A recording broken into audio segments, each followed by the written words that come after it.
नमस्कार मंडळी, मी विदुला शशांक मनोहर आपल्या सर्वांचे माझ्या यूट्यूब चॅनलवरती स्वागत करते आहे. मंडळी, आजचा भाग हा माझ्या ऑक्टोबर 2023च्या चारधाम यात्रा वर्णनाचा अंतिम भाग आहे. मागच्या भागात श्री कल्पेश्वर, बद्रीनाथ धाम आणि मानागाव आदी यात्रा वर्णन झाले. आजच्या भागात परतीचा ऋषिकेशपर्यंतचा प्रवास आणि त्यापुढे ऋषिकेश ते दिल्ली आणि दिल्ली ते मुंबई ह्या परतीच्या प्रवासाचे वर्णन केले आहे. हे वर्णन आणि काही फोटोज व व्हिडिओज मी तुमच्याबरोबर शेअर करते आहे. आता मी 4 ऑक्टोबर 2023च्या यात्रा वर्णनाने सुरुवात करते आहे. ती अशी: काल रात्री 9:30ला म्हणजे खूपच लवकर झोपलो होतो. खूप शांत व गाढ झोप लागली होती. ते एकदम 6:30ला सकाळी जाग आली. मग झटपट आवरले, नाश्ता केला आणि जसे आमचे ठरले होते त्या प्रकारे 8:15ला आमची बस ऋषिकेशला जाण्यासाठी निघाली. ऋषिकेशला जात असताना वाटेमध्ये मंदाकिनी आणि अलकनंदा नदीचा संगम, ज्याला रुद्रप्रयाग असे म्हणतात, त्या रुद्रप्रयागला आम्ही गेलो आणि संगमावर जाऊन आलो. चहूबाजूंनी डोंगरांच्या मध्ये एका बाजूने निळेशार पाणी असलेली मंदाकिनी नदी आणि जी केदारनाथहून येते आणि एका बाजूने बद्रीनाथहून येणारी मातकट कलरची अलकनंदा नदी यांचा संगम होतो. ते स्थळ खूप सुंदर आहे आणि संगम स्थळावर गेल्यावर खूप शांत व पवित्र वाटते. खरे तर यात्रेत असताना इथे रुद्रप्रयागला आम्ही दुसऱ्यांदा आलो आहोत. कारण बद्रीनाथला जाताना उत्तर काशीच्या वाटेवर असताना आम्ही रुद्रप्रयागवरूनच पुढे गेलो होतो. असो, इथून पुढे जाऊन देवप्रयागला पोहोचलो. हा पण संगमच आहे 2 नद्यांचा. इथे पांढरी शुभ्र भागीरथी नदी आणि अलकनंदा नदीचा संगम होतो आणि हीच पुढे गंगा नदी म्हणून ओळखली जाते. आणि इथे संगमस्थळी गेलो. इथे घाट पण बांधलेला आहे. तिथे धार्मिक पद्धतीने श्राद्धविधी होतात. इथे घाटावर एक सुंदर राम मंदिर आहे. त्या राम मंदिरमध्ये जाऊन आलो. तिथे खूप शांत वाटले आणि तिथून दिसणारा घाटाचा व संगमाचा नजारा फार सुरेख दिसतो. इथून पुढे निघालो. मध्ये 1-2 ब्रेक झाले आमचे आणि पुढे आम्ही धारी देवी मंदिरात गेलो. हे मंदिर अलकनंदा नदीच्या मध्यात आहे, त्यामुळे तिथे जाण्याकरता पूल बांधलेला आहे. इथे पण मंदिर परिसर आणि भोवतालचे दृश्य फार रमणीय दिसते. कारण अलकनंदा नदीच्या मध्यात हे मंदिर आणि तिथे जायला पूल व आजूबाजूला उंचच उंच डोंगर असे हे सुंदर दृश्य आहे. ही धारी देवी माता पार्वतीचे रूप आहे असे म्हणतात. तिला पहाडांची देवी असे म्हटले जाते. तिच्यावर लोकांची खूप श्रद्धा आहे. ही देवी नवसाला पावते आणि हिची उपासना केली तर निसर्गाची संकटे दूर होतात असे म्हणतात. आणि असे म्हटले जाते की जोपर्यंत धारी नदीच्या मंदिरात पाणी येत नाही तोपर्यंत कुठचीही नैसर्गिक आपत्ती केदारनाथ, बद्रीनाथ, गंगोत्री, यमुनोत्री हे 4 धाम तसेच पंचकेदार आणि पंचप्रयाग यांना हानी होत नाही. असे म्हणतात की 2013 साली केदारनाथ मंदिरात जो महाप्रलय आला होता त्याची सूचना या धारी देवीच्या मंदिरात मिळाली होती. कारण त्यावेळेस धारीदेवीचे मंदिर पाण्यात बुडले होते आणि असे म्हणतात की देवीचे स्थान त्यावेळेस ह्या मंदिरातून काही कारणास्तव हलवले गेले होते आणि तिचा प्रकोप होऊन ही नैसर्गिक आपत्ती आली होती. अखंड काळ्या पाषाणातील धारी देवीची मूर्ती खूपच सजीव आणि लोभसवाणी आहे आणि असे म्हणतात की प्रत्येक माणसाला तिच्या चेहऱ्यावरचे भाव वेगवेगळे जाणवतात. कधीही शांत, प्रसन्न, कधी गंभीर, क्रोधित, कधी हसरी, खोडकर अशी वेगवेगळ्या भावामध्ये प्रगट होते असे म्हणतात. अशा प्रकारे वाटेतील सर्व मंदिरे, स्थळे यांना भेटी देऊन दर्शन घेऊन आमचा प्रवास पुढे चालू होता आणि अखेरीस रात्री 8:30 पर्यंत ऋषिकेशच्या हॉटेलमध्ये पोहोचलो. आज रात्रीचा मुक्काम इथे हॉटेलमध्येच आहे. हॉटेलमध्ये पोहोचल्याबरोबर लगेच आम्हाला जेवण तयार आहे असे कळले. आम्ही पण दिवसभर एवढा प्रवास करून खूप दमलो होतो, त्यामुळे लगेच जेवणाचा आस्वाद घेतला. ऋषिकेशला आल्यावर बरेच उबदार वाटले, कारण इतके दिवस आम्ही प्रचंड थंड प्रदेशात होतो. त्या मानाने ऋषिकेशला खूपच आल्हाददायक वाटले. इथे मी बऱ्याच दिवसांनी एकच स्वेटर जेमतेम घातला. आजच्या दिवशी इथे आमची चारधाम यात्रेची सांगता झाली आहे. उद्या सकाळी 9 वाजता इथून निघून दिल्ली स्टेशनला अंदाजे 1:30 वाजेपर्यंत आम्ही पोहोचणार आहोत आणि मग आमची 5:15ला दिल्ली मुंबई राजधानी एक्सप्रेस आहे. आता मी 5 नोव्हेंबर 2023चे प्रवास वर्णन वाचते आहे. ते असे: ऋषिकेशला काल रात्री शांत आणि तृप्त झोप लागली. आज आम्ही जसे ठरवले होते तसे 9:15ला या हॉटेलमधून निघून दिल्लीला जाण्यासाठी निघालो आहोत. आज प्रत्येकाच्या मनात आपली यात्रा संपली याचे दुःख आणि खूप चांगली यात्रा झाली ह्या गोष्टीचा आनंद अशी संमिश्र भावना निर्माण झाली आहे. पूर्ण यात्रेमध्ये आमचे एक कुटुंबच तयार झाले होते आणि टेम्पो ट्रॅव्हलर म्हणजे आमचे एक घरच झाले होते, कारण भरपूर विषयांना तिथे चर्चेसाठी वाव मिळाला होता आणि सगळ्यांनी आपले आत्तापर्यंतचे आयुष्यातील तसेच वेगवेगळ्या प्रवासातील अनुभव सर्वांबरोबर शेअर केले होते.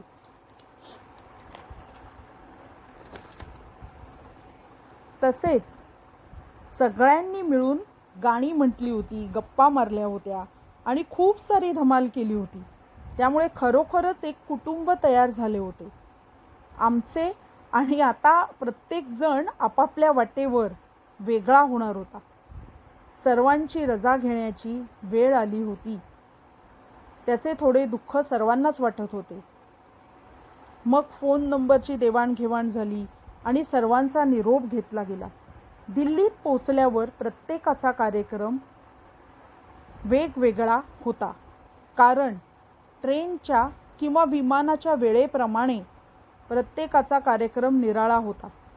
मी आणि शिवानीने दिल्ली स्टेशनला पोहोचल्यावर आधी वेटिंग रूममध्ये जाऊन सामान ठेवले आणि तिकडच्या कॅन्टीनमध्ये लंच घेतला. साधारण 2 तास आम्ही वेटिंग रूममध्ये होतो आणि 4:30ला जेव्हा अनाउन्समेंट झाली आमच्या दिल्ली मुंबई राजधानी ट्रेनची, तेव्हा आम्ही सामान घेऊन प्लॅटफॉर्मवर जाऊन उभे राहिलो. ट्रेन वेळेत होती आणि सर्व सामान घेऊन आम्ही आमच्या सीटवर स्थानापन्न झालो. रात्री ट्रेनमधले जेवण न घेता झोमॅटोवर ऑन सीट जेवण ऑर्डर केले होते. ट्रेनमधील आमचा वेळ खूपच पटकन गेला, कारण इतक्या दिवसांचे चारधाम यात्रेमधले सविस्तर बोलणे माझे आणि शिवानीचे तिथे झाले आणि गप्पा रंगल्या होत्या.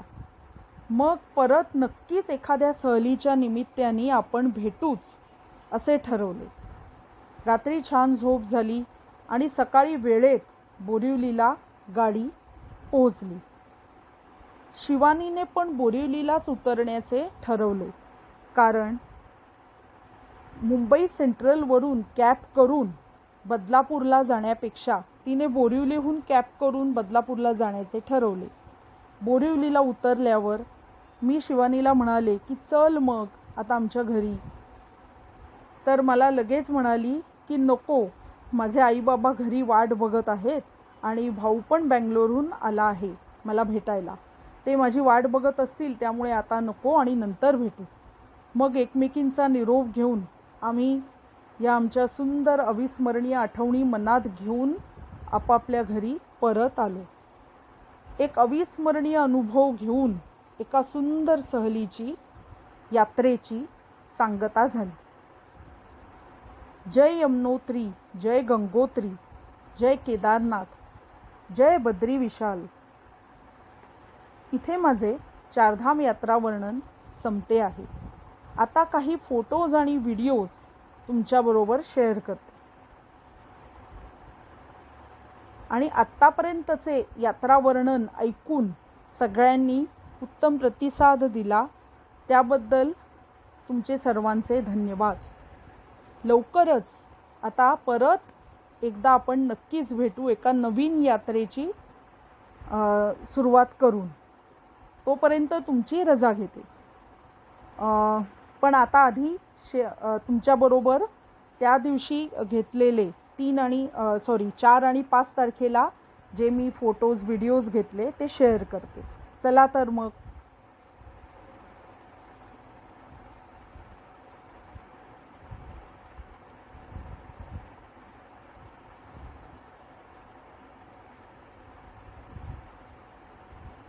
आता हे आहे धारी देवी माता मंदिर, जे अलकनंदा नदीच्या मध्यात आहे. ते आम्ही रस्त्यावरून घेतलेलं हे छायाचित्र आहे. मग आम्ही हा जो ब्रिज दिसतोय या ब्रिजवरती म्हणजे खाली उतरलो आणि ब्रिजवरून या देवळात गेलो.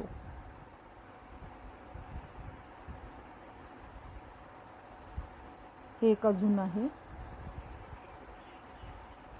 त्याच्यानंतर हे आता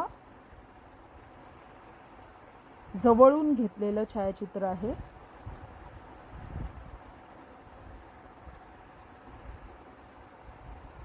आणि हा एक व्हिडिओ बघा. हे माता धारी देवीचे मंदिर आहे. धारी नदीच्या मध्येच आहे ते, मधोमधच आहे. अलकनंदाला धारी नदी आम्हाला ते रुद्रप्रयागवरून येताना लागते. तिथे आम्ही थांबलो आहोत. खूप सुंदर मंदिर आहे आणि नदीच्या बरोबर मध्ये आहे आणि जायचा यायचा रस्ता पण खूप छान आहे.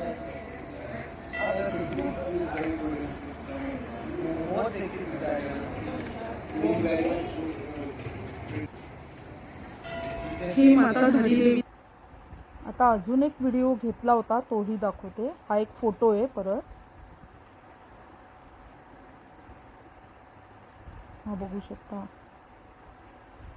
असे डोंगर आहेत.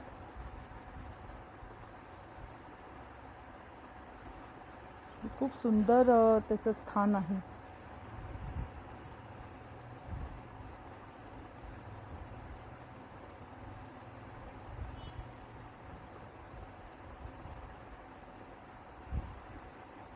आणि हा संगम घाट देवप्रयाग, म्हणजे हे जे धारी देवी मंदिर आहे ते रुद्रप्रयाग झाल्यानंतर लगेच येते. त्याच्यानंतर खाली अजून उतरतो, मग तेव्हा संगम घाट देवप्रयागला पोचतो. हे त्याचं प्रवेशद्वार आहे.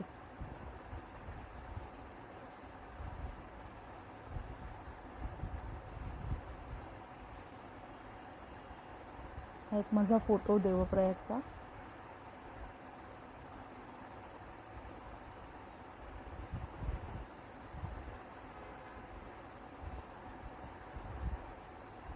हे बघा, हे असे उंच उंच डोंगर आणि अशी ती खाली आपण येतो देवप्रयागला बऱ्यापैकी. हा एक व्हिडिओ आहे. मी देवप्रयागला आलोय.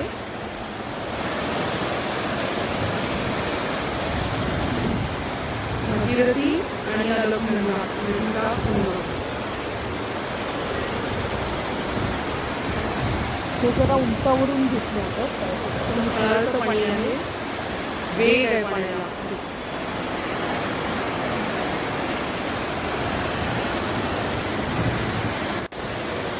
मी देवप्रयागला. हा एक अजून व्हिडिओ. हा देवप्रयाग येथील संगम पॉइंट आहे.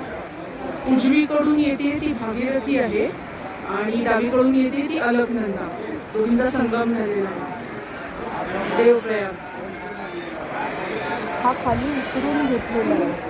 मी संगमावरती उतरले पण होते पाण्यात. आणि इथून पुढे ती गंगा होती. आमचा संगम झाल्यावर पुढे ती गंगा होती. हा हा एक फोटो. संगम पॉइंटला खाली उतरले होते मी तेव्हाचा देवप्रयाग.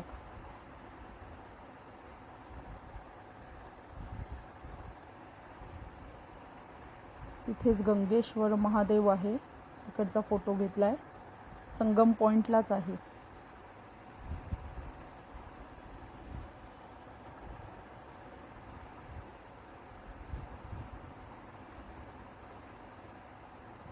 आणि हा फोटो घेतलाय जेव्हा आमचं दर्शन झाले देवप्रयागला आणि आम्ही टेम्पो ट्रॅव्हलरमध्ये बसलो तेव्हा रस्त्यावरून हे असे चित्र दिसत होते.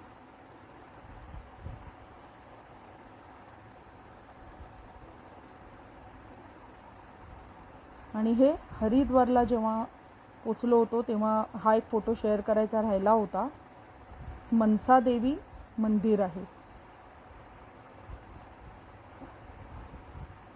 त्याचा फोटो मी आत्ता शेअर केला. अर्थात आत्ता आम्ही ऋषिकेशला गेलो पण मनसा देवीचा मंदिर फोटो राहिला होता तो मी आत्ता शेअर करते आहे.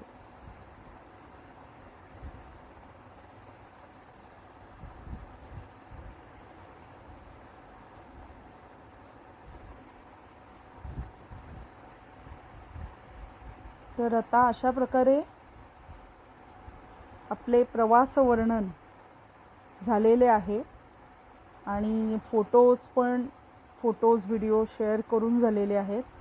आणि आपल्या चारधाम यात्रेचं मालिका इथेच संपत आहे. आता आपण परत नक्कीच भेटू पण अर्थातच एखादी नवीन यात्रा नवीन सहल जी माझी होईल आणि मला काहीतरी अंतःप्रेरणा झाली की मी नक्कीच तुमच्याबरोबर परत एकदा अशीच मालिका तयार करून तुमच्याबरोबर शेअर करीन. तोपर्यंत रजा घेते. धन्यवाद सर्वांना.